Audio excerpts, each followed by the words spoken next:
আসসালামু আলাইকুম ৰহমতুল্লাহি বাৰকাতু। এই পবিত্ৰ ৰমজান মাহৰ আমি শুভেচ্ছা জনাইছোঁ যে যে আমাৰ এই পবিত্ৰ ৰমজান মাহৰ যে আজি ঈশাৰ নামাজৰ পিছৰ পৰা আমাৰ তাৰাবি নামাজ ষ্টাৰ্ট হ'ব ইনশাআল্লাহ।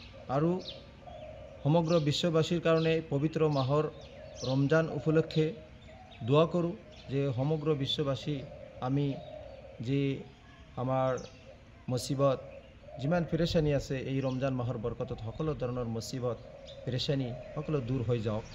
আৰু বিশেষকৈ আমি সমগ্ৰ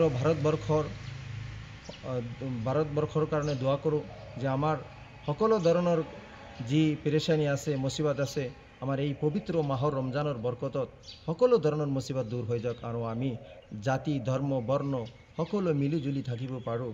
তাৰে কাৰণে এই পবিত্ৰ মাহৰ ৰমজানৰ উপলক্ষে দোয়া কৰোঁ যে আমি আৰু আগবাঢ়ি যাওঁ। আৰু বিশেষকৈ যে আমাৰ ইছলাম ধৰ্মাৱলম্বী লোকসকলক অনুৰোধ জনাওঁ যে এই পবিত্ৰ মাহৰ ৰমজানৰ বৰকতত যি ফজিলত আছে ৰমজান মাহৰ যি ৰহমত বৰকত ফজিলত এই ৰমজান মাহত আপোনালোকে হাসিল কৰক। যে এই ৰমজান মাহৰ যি ফজিলত পূৰ্ণ পাৰফেক্টলি আপোনালোকে বিশেষকৈ আপোনালোকে ইয়াৰ ফজিলত হাসিল কৰক। তাৰে কাৰণে আমি আহ্বান জনাইছোঁ আপোনালোকে আজিৰ পৰাই ইনশাআল্লাহ তাৰাবি নামাজ ষ্টাৰ্ট কৰক আৰু পবিত্ৰ মাহৰ যিটো সিয়াম যেনেকৈ পালন কৰিব লাগে ইনশাআল্লাহ আইন অনুযায়ী ইছলাম ধৰ্মাৱলম্বীৰ যে মছলা মাছাইল হিচাপে আপোনালোকে পালন কৰিব বুলি আশা ৰাখিছোঁ ইনশাআল্লাহ। যিহেতু মাজত মাত্ৰ কেইঘণ্টা বাকী আছে, মাদ্ৰাছাৰ ছাত্ৰসকলে আচলতে কেনেকৈ পৰিস্থিতি চলাই আছে? ইনশাআল্লাহ কিছুমান ঠাইত কিছুমান মছজিদত ইনশাআল্লাহ পুৰা কোৰাণ মুকম্মল খতম কৰিব ইনশাআল্লাহ। তাৰে কাৰণে হাফিজসকলে ইনশাআল্লাহ পুৰা তৈয়াৰী কৰিছে। আজি প্ৰায় মেক্সিমাম 1.5 পাৰামান ইনশাআল্লাহ কোরআন তেলাওয়াত করিব। তেলাওয়াতের মাধ্যমে আমার তারাবি নামাজ শেষ করিব ইনশাআল্লাহ। তারে পুরা প্রস্তুতি লই আমার পুরা রমজান মাহত এটা কোরআন কমসে কম এটা কোরআন খতম করিব।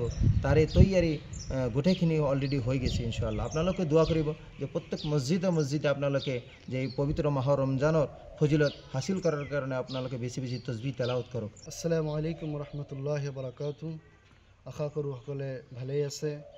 মই এই পবিত্ৰ ৰমজান মাহৰ শুভেচ্ছা জ্ঞাপন কৰিছোঁ আৰু বিশেষকৈ আপোনাৰ এই চেনেলৰ যোগেৰে মই সকলো মুছলমান ধৰ্মাৱলম্বী লোকসকলক এইটোৱে মেছেজ দিব বিচাৰিছোঁ যে আমাৰ এই পবিত্ৰ ৰমজান মাহৰ যি ফজিলত ৰহমত আৰু বৰকত আছে এই সকলো ধৰণৰ ফজিলত আমি হাসিল কৰিব পাৰোঁ। আৰু আমি গোটেই বছৰ যিয়ে নকৰোঁ কিয় বিশেষকৈ এই ৰমজান মাহত যিহেতু আমি সকলো ধৰণৰ ইবাদত কৰি আল্লাহ তবাৰক ও তাআলাক ৰাজি এবং খুশি কৰিব পাৰোঁ। আৰু আল্লাহ তবাৰক ও তাআলাৰ কাছে ওচৰত এইটোৱে দোৱা বিচাৰিছোঁ যে আল্লাহ তবাৰক ও তাআলাই যেন আমাৰ সকলো ধৰণৰ বালা মুসিবত আৰু পেৰেচানি আমাৰ পৰা আঁতৰাই নিয়ে। আৰু আমি সকলো বিশ্ববাসীৰ কাৰণে দোয়া কৰিছোঁ যে আল্লাহ তবাৰক ও তাআলাই আমাক এই ৰমজান মাহৰ বৰকতত আমাৰ দেশবাসীক ভৰপূৰ কৰি দিয়ক আৰু আমাৰ জাতি ধৰ্ম বৰ্ণ সকলো ধৰণৰ